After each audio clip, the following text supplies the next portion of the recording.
Hoje é 21 de junho de 2026 e bora usar dados para interpretar o que aconteceu na última semana.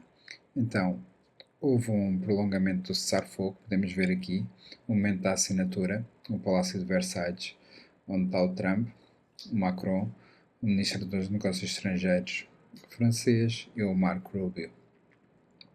Dá para ver que o Macron e o Ministro dos Negócios Estrangeiros franceses estão felizes.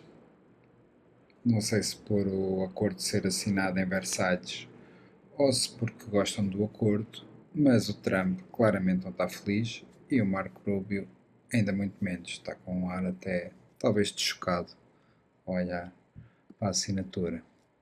Depois, aqui na Wikipédia da página sobre a guerra, conseguimos ver que já deram a guerra como terminada, os Estados Unidos como derrotados graças ao acordo do memorando de Islamabad.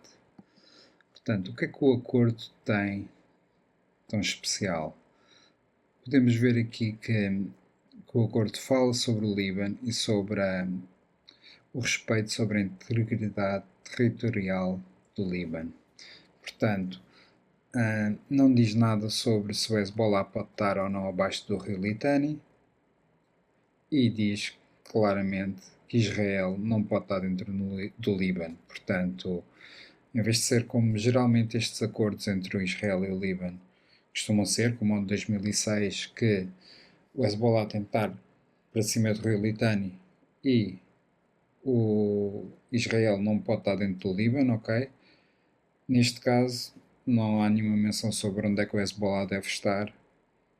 Portanto, é claramente um mau acordo para Israel que os Estados Unidos acordaram com o Irão. Portanto, mais uma vez o Trump está a demonstrar falta de paciência em relação a esta guerra e até entretanto o Irão voltou a fechar o Estreito de Hormuz, o Trump disse que se fecharem que vão deixar de ter país, portanto demonstra mesmo muita falta de paciência e agora podemos ir ver os dados, ver o que é que aconteceu na Bolsa. Portanto, na quinta-feira, porque sexta foi feriado nos Estados Unidos, a Bolsa subiu quase 2,5%. Portanto, bora para o Turing Deal analisar o que é que poderá acontecer na próxima semana. Portanto, aqui temos o ecrã principal do Turing Deal. Vamos selecionar o Nasdaq primeiro, por ser o ativo que dá mais retorno. Agora, aqui vamos selecionar o Weekday, que é para analisarmos dia a dia o que é que poderá acontecer. E aqui vamos, no threshold vamos colocar 2.4, porque foi a variação. Podemos ver logo que 2.4 é uma subida exagerada e que, portanto, o retorno médio a seguir a uma subida de 2,4% é uma queda, uma pequena queda. Podemos aqui aumentar para 5 dias, ver se é muito problemático. Podemos ver que mesmo a semana a seguir a uma subida de 2,5% também é uma queda que se espera. Podemos aumentar de novo e 10 dias, portanto 2 semanas já se espera uma subida. Não uma subida dentro do expectável, mas há mesmo uma subida. Ok, em relação às semanas também podemos ver, portanto, como acabou agora mesmo a 25ª semana do ano, podemos analisar também o que é que acontece depois de uma subida de 2,3% em 5 semanas. Portanto, o que se espera é um retorno ligeiramente abaixo do normal, mas ao mesmo positivo para as próximas 5 semanas. Portanto, no Nasdaq, ok, podemos sempre aproveitar estas variações, sempre que virem uma grande variação de acima de 2%, geralmente, é bom virem aqui ao Turing Deal, verem se, por exemplo, se amanhã cair 4%. exemplo, vêm aqui, veem que a seguir a uma queda de 4%, podem colocar aqui um dia de 1, a seguir uma subida de 4%, as probabilidades de haver uma subida melhoram muito e, portanto, aí devem de entrar com tudo. Se, por outro lado, houver uma subida de 4%, já sabem que o dia a seguir não é um bom dia para estar na bolsa e podem aproveitar toda esta instabilidade que está a ser criada por causa da guerra para tentar ter as probabilidades a vosso favor e fazer um retorno acima da média no mercado utilizando esta ferramenta. Além disso, também, como vimos, um memorando fala sobre o Líbano, não fala sobre Israel porque o Irão tão pouco reconhece o Estado de Israel, portanto, deveremos analisar também Israel. Temos aqui o ETF que já aberto e podemos ver que a seguir a uma subida de 2%, no caso de Israel é ainda mais provável uma queda, uma queda no próximo dia. Podemos ver também aqui o que é que se espera para os próximos 5 dias e vemos também uma queda, já não tão grande, portanto a queda para Israel é mais provável que seja na segunda-feira e para os próximos 10 dias não se espera uma queda. Ok, podemos fazer a mesma análise também aqui para as 5 semanas. E como veem, a seguir a uma queda de 6,2 como esta que tivemos, a probabilidade nas próximas 5 semanas é de haver uma queda de 1%. Portanto, geralmente, quando a Bolsa de Israel começa a cair, se dividimos o ano em grupos de 5 semanas, a semana a seguir costuma ser má. Portanto, até podemos ver aqui este período, 2008, muitos grupos de 5 semanas em queda, aqui também, em 2011. No caso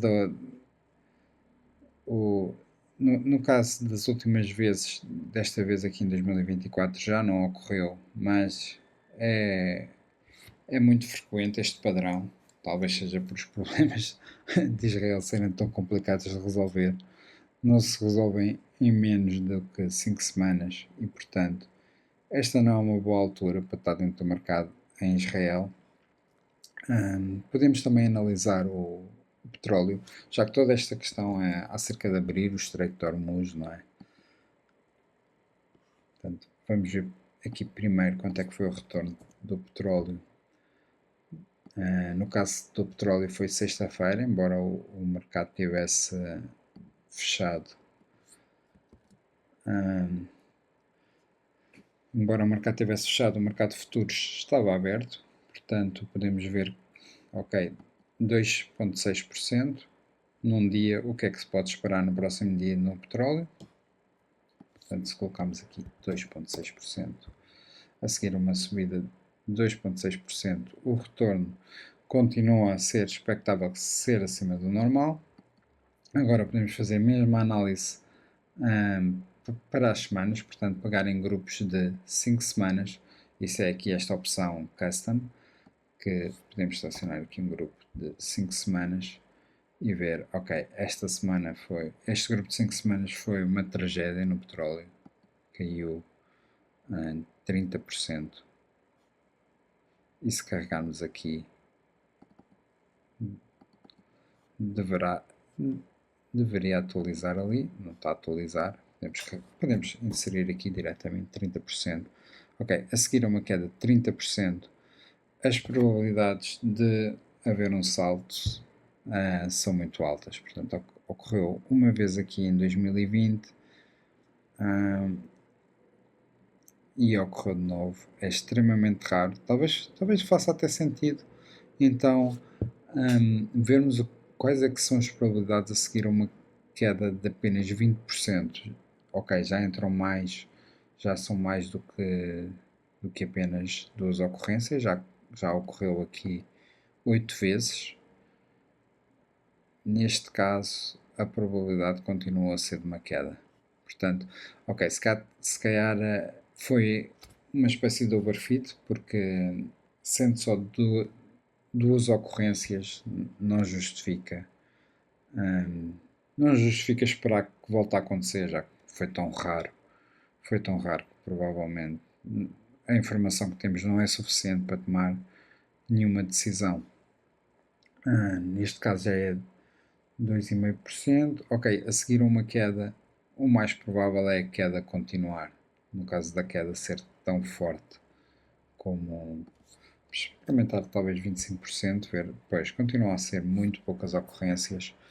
Podemos ver também com 10, continua a ser uma queda. Ok, a tendência é para as quedas se prolongarem, portanto, o mais provável talvez seja dizer que realmente os sinais de impaciência que o Trump está a demonstrar são reais. O Trump está mesmo farto da guerra, faz umas ameaças, mas provavelmente não vai dar em nada, vai deixar as coisas como estão. Israel é que vai ficar numa situação complicada porque, pronto, não tem como continuar a ocupar o sul do Líbano sem ter problemas com os Estados Unidos. Aqui podemos ver que também já há uma tendência para haver mais tráfego no Estreito de Hormuz. Portanto, eu acho que o que os dados nos estão basicamente a dizer é que provavelmente os Estados Unidos já não querem, pelo menos neste preciso momento, e isto é, obviamente, analisamos apenas 5 semanas, isso não quer dizer nada em relação ao longo prazo para Israel ou para o petróleo. Talvez este assunto não esteja já tão resolvido como pode parecer. Os Estados Unidos podem estar dispostos apenas a sobreviver para lutar no outro dia e não necessariamente uma rendição total, não é? Porque, quer dizer, a questão do que eles estão a perder é apenas no Médio Oriente, e mesmo o que Israel perder. Claro que Israel tem um problema muito maior, porque tendo o Hezbollah ali a lançar rockets para o território deles, é um problema enorme para a economia, para o turismo principalmente, não é? Para todas as atividades económicas que sejam mais dependentes de segurança ficam mais complicadas com este acordo. Mas pronto, há uma previsão apenas para, para os próximos para as próximas 5 semanas, uma previsão ou até uma análise dos dados anteriores, mais do que uma previsão. Isto não é nenhuma recomendação de investimento, e vemo-nos numa próxima.